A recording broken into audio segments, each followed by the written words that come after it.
ई-20 का उदय, एक नए भारत के लिए एक नया ईंधन। ई-20 पेट्रोल भारत के ईंधन परिदृश्य में एक बड़ा बदलाव है, जो महत्वाकांक्षी राष्ट्रीय लक्ष्यों से प्रेरित है। मूल रूप से ई-20 80% पेट्रोल और 20% इथेनॉल का मिश्रण है, एक अल्कोहल आधारित बायोफ्यूल जो आमतौर पर गन्ने या अन्य कृषि उपज से प्राप्त होता है। भारत सरकार ने इसे एक स्पष्ट बहुआयामी रणनीति को ध्यान में रखते हुए अनिवार्य किया है।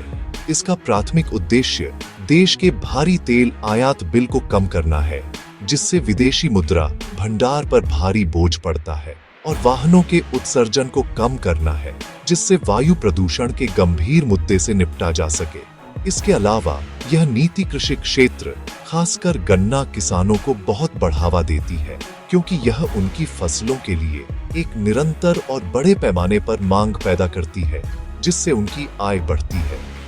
सरकार का ई-20 के लिए जोर काफी आक्रामक रहा है, जिसने अपनी लक्ष्य रोल आउट को मूल शेड्यूल से काफी पहले हासिल कर लिया है। शुरू में बाद की तारीख के लिए निर्धारित ई-20 को पूरे देश में मानक पेट्रोल बनाने का लक्ष्य 2025 तक बढ़ा दिया गया था। आज 18 सितंबर 2025 तक यह संक्रमण लगभग पूरा हो चुका है। ई-20 अब सिर्फ एक विकल्प नहीं है, ये देश भर के लगभग 90,000 फ्यूल स्टेशनों पर उपलब्ध एकमात्र पेट्रोल बन गया है। इस तेजी से लागू होने से ई-5 5% इथेनॉल और ई-10 10% इथेनॉल जैसे कम इथेनॉल मिश्रणों को प्रभावी ढंग से हटा दिया गया है, जो कई सालों तक मानक थे और जिनके लिए भारतीय सड़कों पर अधिकांश वाहन मूल रूप से डिजाइन और टेस्ट किए गए थे। इस तेजी से संक्रमण के पीछे का कारण प्रभावशाली आंकड़ों पर आधारित है। सरकार गर्व से बताती है कि पिछले एक दशक में इथेनॉल ब्लेंडिंग प्रोग्राम ने कच्चे तेल के आयात को कम करके देश को विदेशी मुद्रा में अनुमानित Rs 1.06 ट्रिलियन लगभग 9.6 बिलियन की बचत की है। यह वित्तीय बचत एक महत्वपूर्ण पर्यावरणीय लाभ के साथ जुड़ी हुई है। इथेनॉल ब्लेंडेड पेट्रोल के उपयोग से लगभग 54.4 million ton carbon dioxide CO2 को वायुमंडल में छोड़े जाने से रोका गया है। ये आंकड़े एक ऐसी नीति की एक आकर्षक तस्वीर पेश करते हैं जो आर्थिक और पारिस्थितिक दोनों मोर्चों पर परिणाम देती है, सरकार के दृष्टिकोण से त्वरित समय सीमा को सही ठहराती है और भारत को स्थायी ईंधन पहल में एक लीडर के रूप में स्थापित करती है। हालांकि हरित भविष्य की ओर इस त्वरित यात्रा में कोई दिक्कत नहीं आई है। जबकि दीर्घकालिक दृष्टि सराहनीय है, ई-20 को सार्वभौमिक मानक बनाने के तात्कालिक परिणाम ने लाखों वाहन मालिकों के लिए एक महत्वपूर्ण चुनौती पैदा की है। यह नीति प्रभावी रूप से एक रेखा खींचती है, देश के वाहन बेड़े को दो अलग अलग श्रेणियों में विभाजित करती है, नए ई-20 अनुरूप मॉडल और बड़ी संख्या में पुरानी कारें और मोटरसाइकिलें जो इतनी अधिक इथेनॉल सांद्रता पर चलाने के लिए कभी नहीं थीं। इसने देश भर में आम उपभोक्ताओं द्वारा सामना की जाने वाली व्यावहारिक दिन प्रतिदिन की वास्तविकताओं के खिलाफ सरकार की रणनीतिक अनिवार्यताओं को खड़ा करते हुए एक राष्ट्रव्यापी बहस छेड़ दी है। पुराने वाहनों की दुविधा, कंपैटिबिलिटी और परफॉर्मेंस की समस्याएं पुराने वाहनों के मालिकों के लिए सबसे अहम मुद्दा, खासकर अप्रैल 2023 से पहले बने वाहनों के लिए मटेरियल कंपैटिबिलिटी है। इथेनॉल पेट्रोल की तुलना में ज्यादा कोरोसिव और हाइग्रोस्कोपिक होता है, जिसका मतलब है कि यह हवा से नमी सोखता है। ऐसे इंजन और फ्यूल सिस्टम में जो इसके लिए खास तौर पर डिजाइन नहीं किए गए हैं, यह कुछ मटेरियल्स के खराब होने का कारण बन सकता है। रबर और प्लास्टिक के कंपोनेंट्स जैसे फ्यूल लाइंस, सील, गास्केट और ओ-रिंग खासकर संवेदनशील होते हैं। समय के साथ 20% इथेनॉल मिश्रण के संपर्क में आने से ये पार्ट्स फूल सकते हैं, कठोर हो सकते हैं, फट सकते हैं या घुल सकते हैं, जिससे फ्यूल लीक और संभावित इंजन को नुकसान हो सकता है। ये तेजी से घिसाव और टूट-फूट 2023 से पहले के वाहनों के मालिकों के लिए एक बड़ी सिरदर्द है, जिन्हें अब अप्रत्याशित और महंगे रिपेयर का सामना करना पड़ रहा है। मटेरियल के खराब होने के अलावा ई-20 फ्यूल सीधे इंजन के परफॉर्मेंस और लाइफ पर असर डाल सकता है। इथेनॉल एक सॉल्वेंट के रूप में काम करता है, जो पुराने वाहनों के फ्यूल टैंक और लाइंस में सालों के उपयोग से जमा हुए डिपॉजिट और सेडिमेंट को हटा सकता है। ये हटे हुए कण फिर फ्यूल सिस्टम से यात्रा कर सकते हैं, फ्यूल फिल्टर और इंजेक्टर को जाम कर सकते हैं, जिससे इंजन को फ्यूल नहीं मिलता और परफॉर्मेंस खराब हो जाती है। इससे भी ज्यादा चिंता की बात यह है कि इथेनॉल द्वारा सोखी गई नमी फ्यूल टैंक और फ्यूल सिस्टम के अन्य पार्ट्स जैसे मेटालिक कंपोनेंट्स में जंग का कारण बन सकती है। यह जंग और भी रुकावटें पैदा कर सकती है और गंभीर मामलों में इन जरूरी कंपोनेंट्स की स्ट्रक्चरल इंटीग्रिटी को नुकसान पहुंचा सकती है। E20 पर स्विच करने का एक महत्वपूर्ण और व्यापक रूप से रिपोर्ट किया गया परिणाम फ्यूल एफिशिएंसी में उल्लेखनीय गिरावट है। इथेनॉल में पेट्रोल की तुलना में कम एनर्जी डेंसिटी होती है, जिसमें वॉल्यूम के हिसाब से लगभग 30% कम एनर्जी होती है। इसका मतलब है कि समान मात्रा में फ्यूल की खपत के लिए E20 पर चलने वाला इंजन कम पावर पैदा करेगा, जिससे उसे समान स्तर का परफॉर्मेंस हासिल करने के लिए ज्यादा फ्यूल जलाना पड़ेगा। देश भर के वाहन मालिकों ने माइलेज में कमी की रिपोर्ट की है, जो आमतौर पर 6% से 8% तक होती है। हालांकि सरकार ने पुराने वाहनों में 6% तक की संभावित गिरावट को स्वीकार किया है, लेकिन एफिशिएंसी का यह नुकसान सीधे उपभोक्ताओं के लिए अधिक चलने वाले खर्चों में तब्दील हो जाता है, जिससे मिश्रित फ्यूल के किसी भी संभावित मूल्य लाभ को प्रभावी ढंग से नकार दिया जाता है। इन मुद्दों का संयोजन, मटेरियल का खराब होना, इंजन के परफॉर्मेंस की समस्याएं और कम माइलेज रखरखाव चुनौतियों का एक पूरा बवंडर पैदा करता है। पुराने वाहनों के मालिकों को अब अधिक बार और अधिक महंगी सर्विसिंग की संभावना का सामना करना पड़ रहा है। उन्हें नियमित रूप से अपने फ्यूल सिस्टम का निरीक्षण करने की सलाह दी जाती है, ताकि किसी भी लीक या जंग के संकेतों की जांच की जा सके।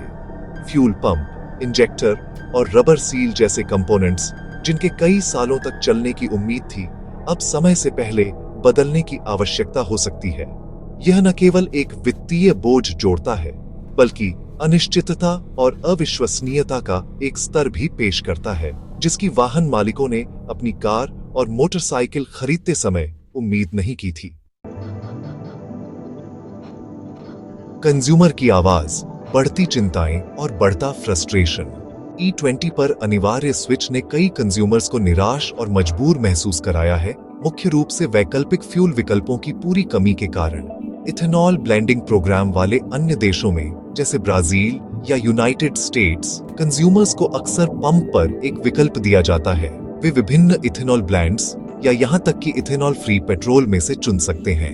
ये पुराने या क्लासिक वाहनों के मालिकों को एक ऐसा फ्यूल चुनने की अनुमति देता है जो उनके इंजन के साथ कंपैटिबल हो।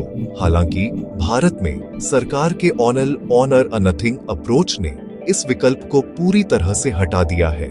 इसने लाखों लोगों को एक ऐसे फ्यूल का उपयोग करने के लिए मजबूर किया है जिसके लिए उनका वाहन डिजाइन नहीं किया गया था, जिससे व्यापक असंतोष और नीति निर्माताओं द्वारा अनदेखी किए जाने का एहसास हुआ है। यह फ्रस्ट्रेशन सिर्फ सुनी सुनाई बातें नहीं है, यह व्यापक जनभावना और औपचारिक शिकायतों द्वारा समर्थित है। अगस्त 2025 में किए गए एक हालिया सर्वे से पता चला है कि चौंका देने वाले 66% वाहन मालिक अनिवार्य E20 रोल आउट के खिलाफ हैं। यह विरोध सीधे उन वास्तविक समस्याओं से उपजा है जिनका वे सामना कर रहे हैं, माइलेज में कमी से लेकर जो उनके मासिक फ्यूल खर्च को बढ़ाता है, वाहन के परफॉर्मेंस में उल्लेखनीय गिरावट तक, जैसे रफ आइडलिंग, कम एक्सेलरेशन और सुस्ती का सामान्य एहसास। यह कुंठा अगस्त 2025 में सुप्रीम कोर्ट में दायर एक जनहित याचिका PIL में चरम पर पहुंच गई, जिसमें सरकार से पुराने वाहनों के लिए इथेनॉल मुक्त या कम ब्लेंड पेट्रोल की उपलब्धता सुनिश्चित करने की मांग की गई थी। हालांकि इस याचिका को अंततः खारिज कर दिया गया था। वित्तीय प्रभाव उपभोक्ताओं के लिए चिंता का एक बड़ा स्रोत है। 2025 के एक सर्वेक्षण में इस बात पर प्रकाश डाला गया कि 2022 या उससे पहले खरीदे गए वाहनों वाले 28% मालिकों को पहले ही अपने इंजन, फ्यूल लाइंस या फ्यूल टैंक में असामान्य घिसाव या मरम्मत की आवश्यकता का सामना करना पड़ा था, जिसका श्रेय वे E20 के उपयोग को देते हैं। ये अनियोजित खर्च फ्यूल की खपत में लगातार वृद्धि के साथ घरेलू बजट पर एक महत्वपूर्ण बोझ डाल रहे हैं। कई लोगों को लगता है कि उन्हें एक ऐसी नीति के लिए अनुचित रूप से दंडित किया जा रहा है जिससे उन्हें व्यक्तिगत रूप से कोई लाभ नहीं दिखता है, अपनी व्यक्तिगत संपत्ति पर नकारात्मक प्रभाव के लिए पर्याप्त समर्थन या मुआवजे के बिना एक राष्ट्रीय रणनीति की लागत वहन कर रहे हैं। आधिकारिक संचार के संबंध में भ्रम और अविश्वास की बढ़ती भावना भी है, जबकि सरकार और SIAM जैसे ऑटोमोटिव उद्योग निकाय अब जनता को आश्वासन देते हैं कि E20 अधिकांश वाहनों के लिए सुरक्षित है। यह उनके पहले के रुख के विपरीत है। 2020 में इन्हीं उद्योग समूहों ने सरकार से पुराने वाहनों की सुरक्षा के लिए E20 के साथ E10 की उपलब्धता बनाए रखने का आग्रह किया था। संदेश में इस बदलाव ने कई उपभोक्ताओं को संदेह में डाल दिया है। इसके अलावा बीमा कवरेज के बारे में विरोधाभासी जानकारी। सरकार यह कहती है कि नीतियां वैध रहती हैं, जबकि कुछ बीमाकर्ता यह संकेत देते हैं कि गलत फ्यूल के उपयोग से होने वाले नुकसान को कवर नहीं किया जा सकता है। ने जनता के बीच अनिश्चितता और चिंता के मौजूदा माहौल को और बढ़ा दिया है। ट्रांजिशन को समझना, समाधान, नवाचार और हरित होराइजन।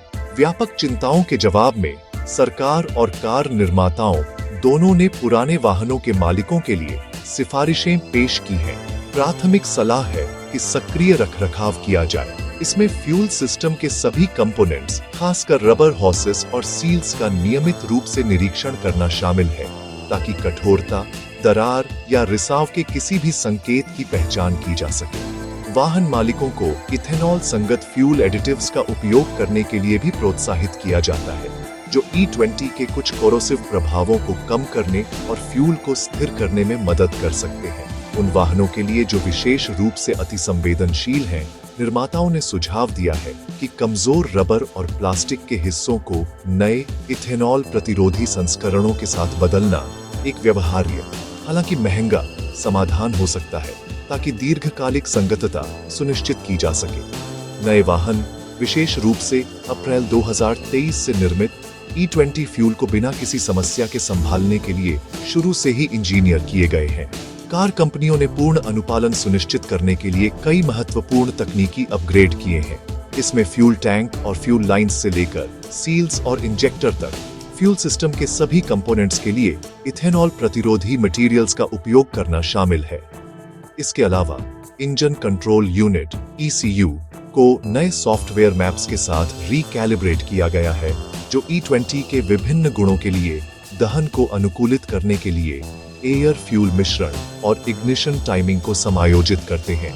ये विशेष रूप से निर्मित वाहन सुनिश्चित करते हैं कि नए कार खरीदार पूरी शांति के साथ नए फ्यूल का उपयोग कर सके। ट्रांजिशन की चुनौतियों के बावजूद E20 नीति के महत्वपूर्ण पर्यावरणीय लाभों को स्वीकार करना महत्वपूर्ण है। इथेनॉल पारंपरिक पेट्रोल की तुलना में अधिक साफ और पूरी तरह से जलता है। इससे हानिकारक टेलपाइप उत्सर्जन में उल्लेखनीय कमी आती है, जिसमें कार्बन मोनोऑक्साइड CO और बिना जले हाइड्रोकार्बन में महत्वपूर्ण गिरावट शामिल है। सरकार का अनुमान है कि E20 के व्यापक उपयोग से टेलपाइप कार्बन उत्सर्जन में 30% तक की कमी आ सकती है।